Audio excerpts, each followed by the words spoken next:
무리가 요한에게 물었다. 그러면 우리는 무엇을 해야 합니까? 요한이 그들에게 대답하였다. 속옷을 2벌 가진 사람은 없는 사람에게 나누어 주고 먹을 것을 가진 사람도 그렇게 하여라. 세리들도 세례를 받으러 와서 그에게 물었다. 선생님, 우리는 무엇을 해야 합니까? 요한은 그들에게 대답하였다. 너희에게 정해준 것보다 더 받지 말아라. 또 군인들도 그에게 물었다. 그러면 우리들은 무엇을 해야 합니까? 요한이 그들에게 대답하였다. 아무에게도 협박하여 억지로 빼앗거나 거짓 고소를 하여 빼앗거나 속여서 빼앗지 말고 너희의 봉급으로 만족하게 여겨라.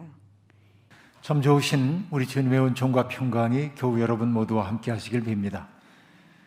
단계적 일상 회복, 소위 위드 코로나라고 하는 말이 들려왔을 때 마침내 2년 동안 우리를 옥죄고 있었던 어두운 현실에서 조금씩 벗어나겠다 하는 기대를 품고 있었습니다만, 그러나 우리의 예측과 달리 코로나 확진자는 점점 늘어나고 있고 또 이 추세가 당분간 이어질 거라고 하는 예측이 나오고 있습니다. 조금 지치기도 하는 게 사실입니다. 마치 카프카가 그려 보이고 있는 부조리한 세계를 보고 있는 것 같습니다. 카프카는 그의 소설인 성에서 측량기사 K를 등장시키는데 그 성 안에 들어가려고 부단히 애를 쓰지만 그러나 번번이 그의 시도는 좌절되곤 합니다.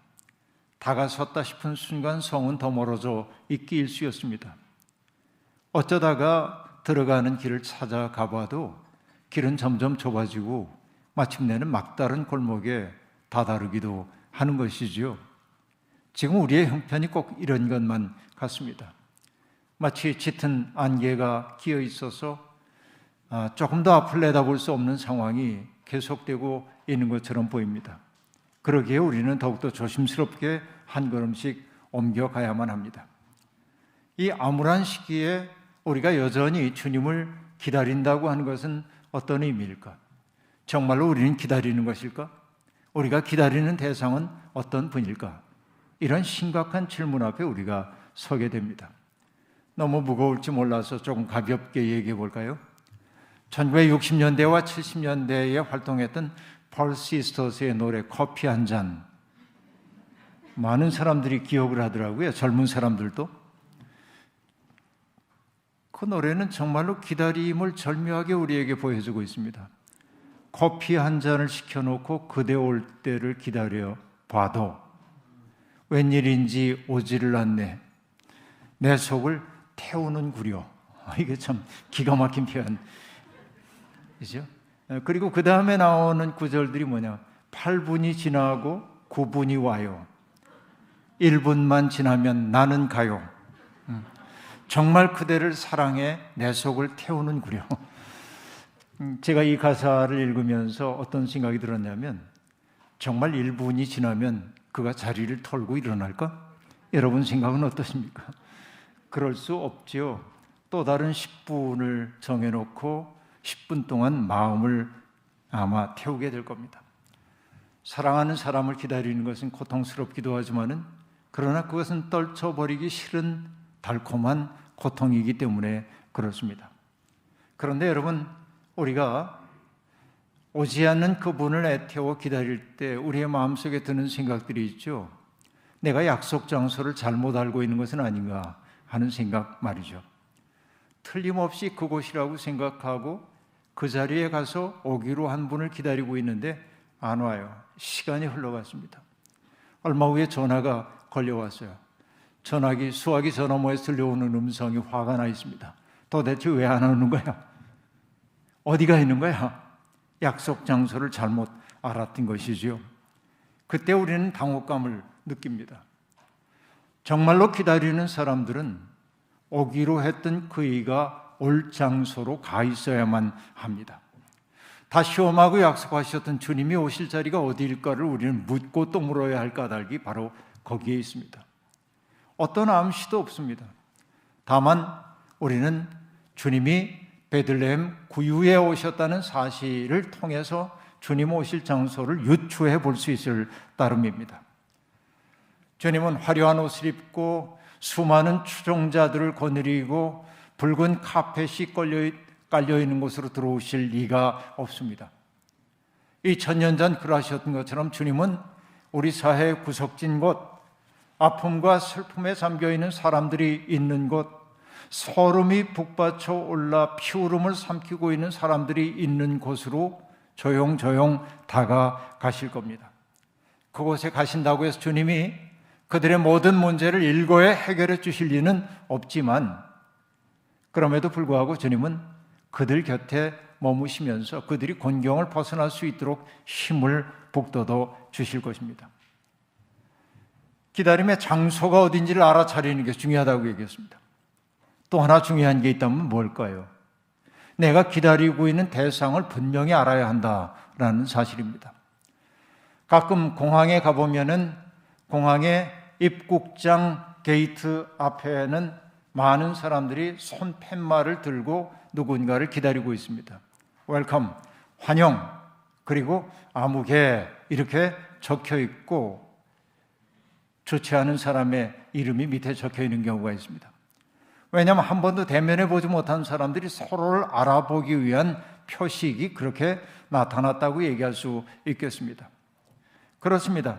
우리도 성탄 무렵에 환영 예수님 들고 있으면 우리가 그분 만날 수 있을까요? 주님이 와서 기다렸니 하고 오실까요? 아니요. 주님은 우리에게 뭐라고 말씀하시냐면 너희가 나를 알아보라고 얘기하고 계십니다. 최근에 제가 SNS에서 사용되고 있는 단어를 처음으로 배웠습니다. 야시피케이션이라는 말인데 여러분 들어보셨나요? 야시파이 하다라고 하는 말의 명사형인데 이 말이 소셜미디어에 요즘 사용되고 있습니다. 이건 뭐냐면 누군가가 나의 이미지를 보고 호감을 갖도록 하기 위해서 원본의 이미지를 자꾸만 이렇게 수정하고 가공하는 것을 이루는 말입니다. 이게 야시피케이션이라고 얘기하더군요. 어려운 단어지만은 우리 통상 하는 얘기로 하자면 뽀샵 처리하는 거. 아주 회사하게 보이게 만드는 것이죠. 근데 문제는 뭐냐면 예수님의 모습도 야시피케이션 돼 있다는 데 있습니다. 너무나 많은 사람들이 예수님을 자기가 원하는 방식으로 가공하여 믿고 있습니다. 여러분, 서양의 그림 속에, 회화 속에 등장하는 예수님의 모습을 머릿속에 그려보십시오. 금발에다가 푸른 눈에다가 콧날은 우뚝한 백인 남성으로 대개 그렇게 그려지고 있음을 알 수 있습니다. 그러나 여러분, 그것은 현실에 맞는 이야기는 아닙니다. 왜냐하면 1세기의 팔레스타인 사람들의 평균적 얼굴은 그렇지 않기 때문에 그렇습니다. 꽤 여러 해 전에 미국의 시사 주간지인 타임지는 표지에다가 예수님의 얼굴로 추정될 수 있는 초상화를 하나 내놨습니다. 1세기 팔레스타인 남성의 평균적 모습을 잡아가지고 그려놨습니다. 이게 사람들에게 다소 정서적 충격을 주었습니다. 왜냐하면 그분의 얼굴은 백인이 아니고 좀 갈색에 가까운 피부톤이었고 코는 약간 소크라테스처럼 뭉툭하고 우리가 보는 것처럼, 그리고 머리도 약간 곱슬거리고 검은 갈색 정도의 톤인 것입니다. 눈빛은 맑게 빛나고 있었습니다. 많은 사람들이 생각하고 있었던 예수의 이미지와 그 이미지는 분명히 달랐습니다. 그래서 사람들은 충격을 받습니다. 왜냐하면 우리의 머릿속에 그리고 있는 예수의 이미지는 백인 남성이었기 때문에 그렇습니다. 이게 굉장히 심각한 심리적 현실을 만들어내고 있습니다. 문제는 예수 그리스도에 대한 그러한 모습에 대한 문제만이 아닙니다. 우리의 마음속에서 예수 그리스도에 대한 변형이 자꾸만 일어나기도 하는 것이죠. 생동하는 주님의 삶과 가르침, 언제나 고통받는 사람들 곁으로 다가가고 또 그 시대에 가장 주류를 이루고 있는 이들에게 엄격한 말씀을 전했던 예수 그리스도는 온데간데 없고 왕권에 씌워진 그리스도의 모습만을 바라보면서 그리스도를 교리 속에 박제화 내온 것은 아니지. 주님은 제자들을 바라보면서 나를 따르라고 말씀하셨지만은 따름에 대한 자신은 없기 때문에 그분을 높은 곳에 올려놓고 주님 경배 받으소서라고 말하고 있는 것은 아니지. 이런 것들이 모두 야스피케이션인 것이죠. 우리의 의식 속에서 일어나고 있는 변형이라고 이야기할 수 있겠습니다. 우리가 믿는 예수님은 어떤 분입니까? 이것이 우리가 던져야 할 근본적 질문입니다. 그분이 내 곁을 스쳐 지나갈 때 나는 과연 그분을 알아차릴 수 있겠는가? 이 질문 앞에 우리는 서 있다 하는 얘기입니다. 대림절이 되면 늘 떠오르는 인물이 세례자 요한입니다. 기독교는 그를 그리스도께서 오실 길을 닦는 사자라고 이야기했습니다. 그리고 그는 광야에 외치는 사람의 소리라고 일컬어지기도 했습니다. 그는 들사람, 야인이었습니다. 그는 느른한 일상 속에 빠져 지내고 있는 사람들을 뒤흔들어 놓는 천둥 같은 소리로 사람들에게 다가섰던 사람입니다.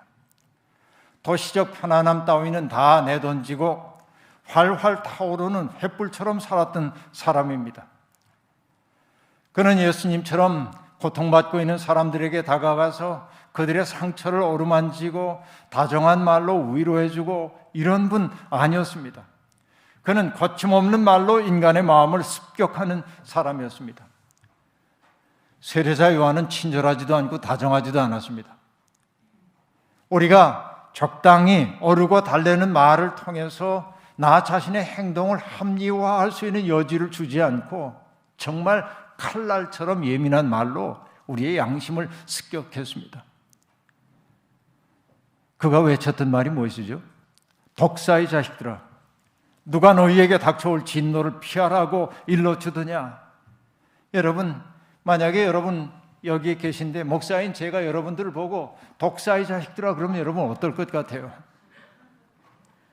지금 요한 앞에 있는 사람들은 바로 그 소리를 듣고 있는 겁니다. 독사의 자식들아, 누가 너희에게 닥쳐올 진노를 피하라고 일러주더냐?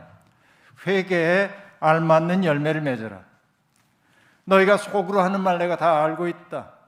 아브라함이 우리의 조상이다. 우리는 그분의 자녀다라고 하는 말. 그러나 내가 너희에게 말한다. 하나님께서는 여기에 널려있는 이 돌들로도 아브라함의 자녀를 만드실 수 있다. 자부심의 근원을 다 깨뜨리고 있습니다. 그리고 급박하게 말합니다. 도끼가 이미 뿌리에 놓여 있다. 그러므로 좋은 열매를 맺지 않는 나무는 다 찍어서 불 속에 던지신다라고 얘기합니다. 그 열정, 그 가차없는 말에 사람들이 놀랍니다.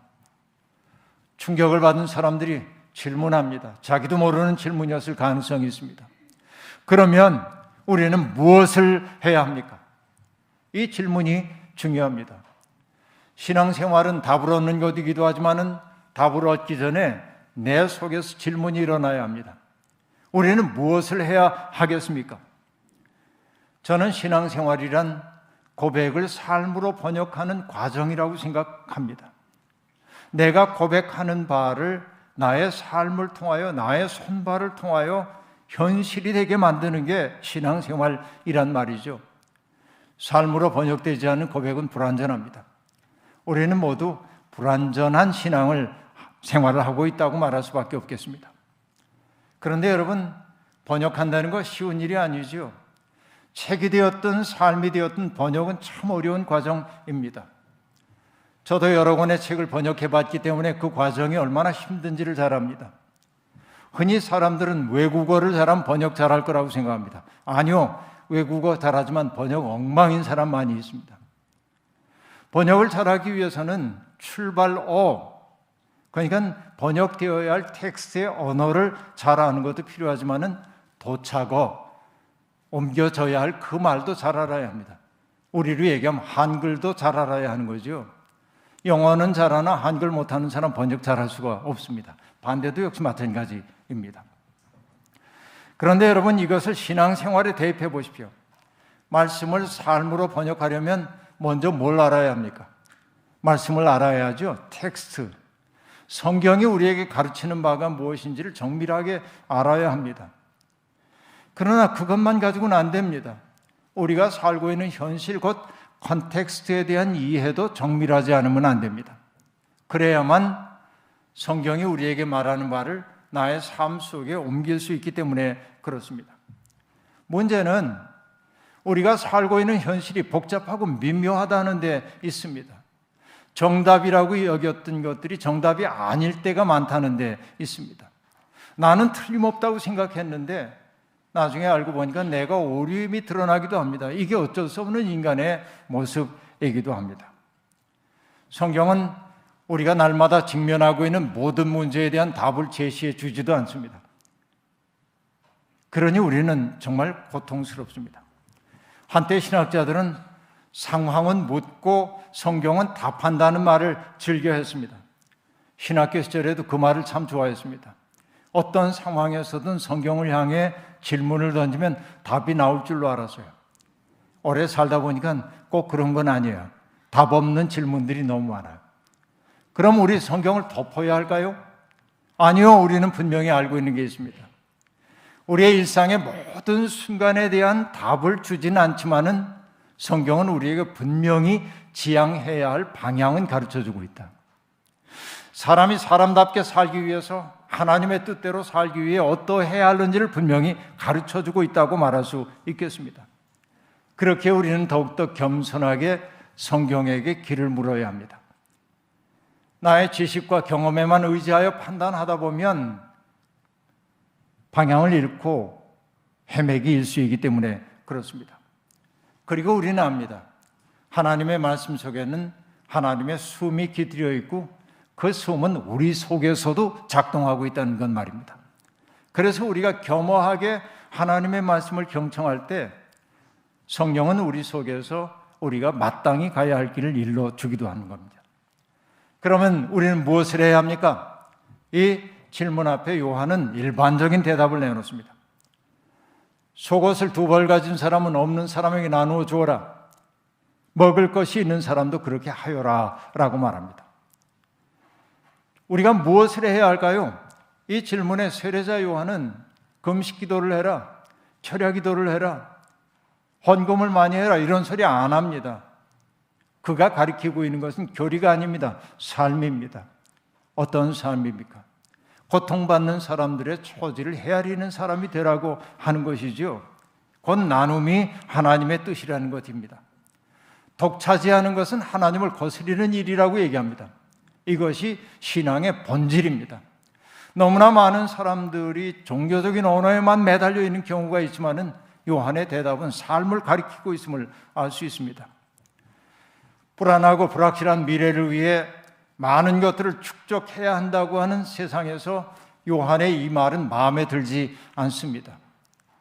많이 벌어라, 많이 쌓아둬라 그럼 좋을 텐데 나누라고 말하니 말입니다. 나 살기도 어려운데 어떻게 나눕니까? 이렇게 말하고 싶습니다.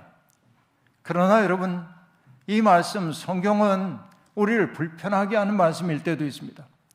그러나 그 말씀을 따를 때 우리 속에 자유가 찾아들기 시작합니다. 일단 작은 나눔이라도 시작해 보기를 바랍니다. 물질이 있는 것에 마음이 있다고 말하고 있습니다. 나눔을 통해서 우리는 물질적으로 조금 줄어들는지 모르지만은 그러나 줄어든 물질보다 훨씬 더 큰 선물을 얻게 됩니다. 그 선물의 이름은 보람이고 삶의 의미입니다. 우리의 삶의 의미라고 하는 것은 내 속에서 생겨나는 게 아니고 누군가가 내게 뭔가를 요구할 때 거기에 응답하는 과정을 통해 발생하는 것이 의미입니다. 누군가 정말로 어려운 일을 보고 그의 삶을 돕기 위해 나의 지갑을 열었을 때 우리도 모르는 사이에 우리는 감사함을 느끼게 됩니다. 여러분, 네팔에서 활동하고 있는 한 활동가가 있습니다. 그 이름이 올가 머레이라고 하는 분입니다. 미국인 활동가인데요. 지금 살아계신지는 제가 확인할 길이 없지만은 살아계시면은 96세가 되었을 겁니다. 근데 이분이 나이가 60이 되었을 때 관광차 네팔에 갔습니다. 셰르파를 대동하고 높은 곳에 올라갔다가 그만 발을 잘못 디죠. 뼈가 부러졌습니다. 관광을 위해 찾아갔던 그곳에서 큰 시련을 만난 거죠. 그는 세르파의 등에 업혀가지고 마을로 내려왔습니다. 그리고 그 마을에서 치료를 받고 있었습니다. 어느 날 보니까 그 마을에 마을 잔치가 열렸고 사람들이 잔치를 벌이고 있는데 차 한 대가, 버스 한 대가 들어왔습니다. 뭔가 했더니 10살 정도밖에 되지 않은 소녀들이 그 차에 태워지는 것을 봤어요. 나중에 올가 모레이는 알아차렸습니다. 가난한 아버지들에게 그 소녀들이 팔려가고 있다는 사실을 말입니다. 카트만두에서 온 그 중개인들이 그 마을에 살고 있는 가난한 소녀들을 사가지고 가고 있었던 것입니다. 카트만두로 팔려간 그 소녀들은 한 집안에 정말 하녀처럼 살게 되는 것이죠. 허드렛 일을 하면서 현관문에서 자야 했고요, 죄인이 남긴 음식 먹어야 했고요, 학교 가지 못한 거 물론이고요, 아파도 치료도 받지 못했습니다. 심지어는 폭력과 강간의 희생물이 되기도 했습니다. 올가는 그 사실을 알고 큰 충격을 받았습니다. 자기가 할 수 있는 일은 아무것도 없다고 느꼈을지 모르죠. 하지만 그는 자기 고향으로 돌아가서 재산을 정리하고 그것을 가지고 네팔로 돌아왔습니다. 그리고 팔려가는 소녀들을 자기가 샀어요. 소녀 한 명당 얼마냐면 돼지 한 마리 값인 $50였습니다. 지금부터 30년 전 이야기입니다. 그리고 그 아이들을 즐겁게 아버지들에게 돌려보냈습니다. 그런데 얼마 되지 않아 그 아버지들은 소녀들을 또 팔아버리고 말았습니다. 그래서 올가 모레이는 이렇게 하면 안 되겠다 생각하고 그 소녀들을 위해서 네팔 청소년 재단을 만들었고, 그래서 직접 그 소녀들의 비용을 지불하고 아이들을 데려다가 거기서 키우기 시작했습니다. 25년 동안 올가가 도운 청소녀들은 12,000명에 달합니다. 어마어마한 숫자이지요. 그리고 그 가운데는 대학을 보내가지고 어엿한 직업을 갖는 아이들도 나오게 되었습니다. 올가의 그와 같은 행위를 통해서 네팔의 문화가 바뀌었습니다. 이제 소녀들을 사고 파는 그런 행위가 법으로 엄격하게 금지되었고, 그런 일을 행하는 사람이 있으면 법에 의해 엄벌에 처해지게 되었던 거죠. 문화 전체를 바꿨어요. 생각해 보면 다리가 부러졌던 그 사건이 올가 모레이에게는 아주 불행한 사건이었지만, 그러나 다리가 부러짐을 통하여서 그는 새로운 다리 하나를 얻게 된 거죠. 마치 야복강에서 기도하던 야곱의 환도뼈가 부러진 후에 이스라엘로 거듭났던 것처럼 올가는 전혀 예측하지 못했던 삶 속으로 들어갔고, 그런 의미에서 그는 하나님의 위대한 일꾼이 되었던 것이죠. 여러분, 우리는 성경 이야기를 잘 압니다. 한 소년이 바쳤던 보리떡 5덩이와 물고기 2마리로 5,000명이 넘는 사람들이 먹고 즐겼다고 하는 이야기 말입니다. 우리가 할 수 있는 일 너무 적더라도 우리가 해야 할 일을 작은아마 시작하게 될 때 하나님은 뭔가 사건을 일으키신다고 우리는 분명히 알아야 할 것입니다. 나눔과 돌봄에 대한 이야기 끝에 두 부류의 사람이 등장합니다. 하나는 세리이고 또 하나는 군인입니다. 세리는 여러분 아시다시피 이스라엘 동족들의 피를 빨아먹는 로마의 부역자로 취급받던 사람입니다. 인간 이하의 취급을 받았었죠. 지금도 세금 문제는 예민하잖아요. 세금 좋아하는 사람 아무도 없습니다. 그러니까 세리는 윤리적 행실을 한다 해도 그는 의심의 대상이 될 수밖에 없는 사람이었습니다. 군인들 역시 마찬가지입니다. 군인들은 언제나 공권력을 가지고 누군가를 폭력적으로 대하는 사람으로 인식되고 있었기 때문에 그렇습니다. 그들도 요한에게 질문했습니다. 우리는 무엇을 해야 합니까? 요한의 대답은 명확합니다. 세리들에게 정해진 세 이상의 것을 받지 말고, 그래서 너희에게 정해진 것만 받으라는 겁니다. 다시 얘기하면 너희에게 주어져 있는 징수권을 이용하여 제 뱃속 차릴 생각하지 말아라 라고 하는 얘기입니다. 간결합니다. 군인들에게도 우리가 뭘 해야 할까요? 라고 물어볼 때 군인들에게 똑같은 말을 하고 있습니다. 아무에게도 협박하여 빼앗지 말고, 거짓말로 고소하여 빼앗지도 말고, 그리고 속여서 빼앗지 말고 너희의 봉급으로 만족하여라 라고 말하고 있습니다. 다시 얘기하면 일체의 빼앗는 행위, 자기가 가지고 있는 권력을 이용해 가지고 누군가의 것을 빼앗는 일체의 행위를 하지 말라고 하는 말입니다. 달리 얘기하면 완장질하지 말아라, 이런 말이죠.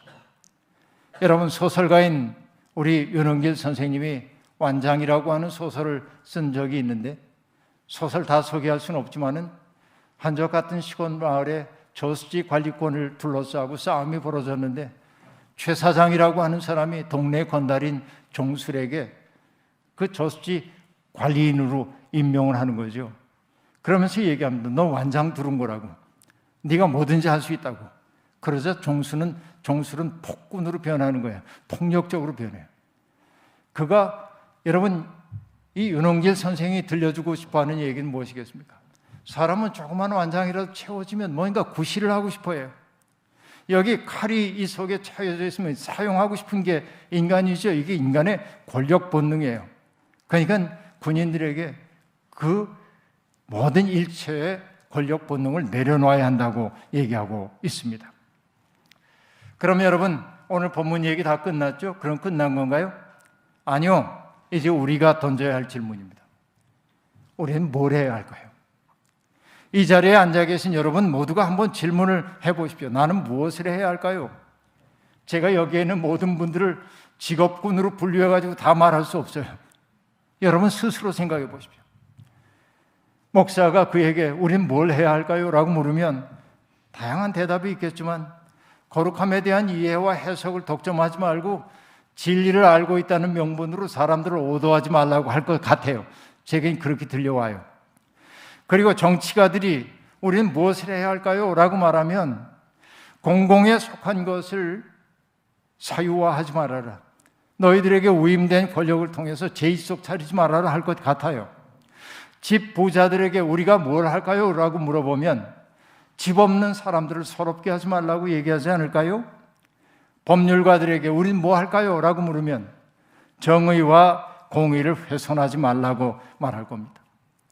의사들에게 뭐라고 대답할까요?